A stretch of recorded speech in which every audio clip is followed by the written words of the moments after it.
সত্যি সত্যি এবার বাংলাদেশে থাবা পড়ল আল কায়দার। দেশের আনাচে কানাচে সাদা পতাকার আড়ালে তাহলে কি লুকিয়েছিল এই নিষিদ্ধ গোষ্ঠীর আসল চেহারা?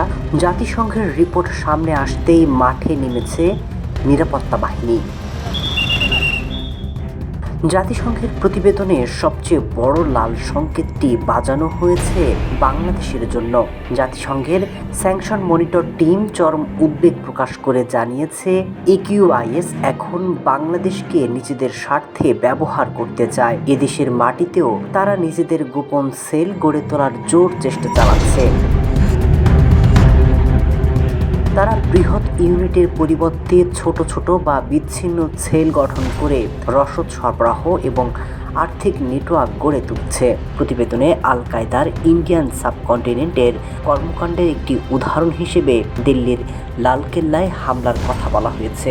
গত বছরের নভেম্বরের ওই হামলার জন্য আনুষ্ঠানিকভাবে সংগঠনটিকে দায়ী করা হয়।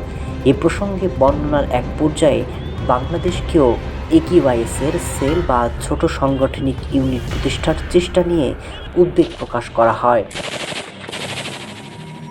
বলা হয়েছে, সংগঠনটি বাংলাদেশকে নিজেদের স্বার্থে ব্যবহার করার চেষ্টা করছে। প্রতিবেদন অনুযায়ী এর শীর্ষ নেতৃত্ব আফগানিস্তানের কাবুলে অবস্থান করছে। তাদের তাজকিরা দেওয়া হয়েছে। এটি ইঙ্গিত দেয় তালেবান এবং একিউআইএসের মধ্যে সহযোগিতার ঘনিষ্ঠ সম্পর্ক রয়েছে। সীমান্তের এই অস্থিরতার সুযোগ নিয়ে জঙ্গি গোষ্ঠীগুলো কি তাহলে এবার দক্ষিণ এশিয়ায় নতুন কোনো বড় কৌশলের চাল চালছে?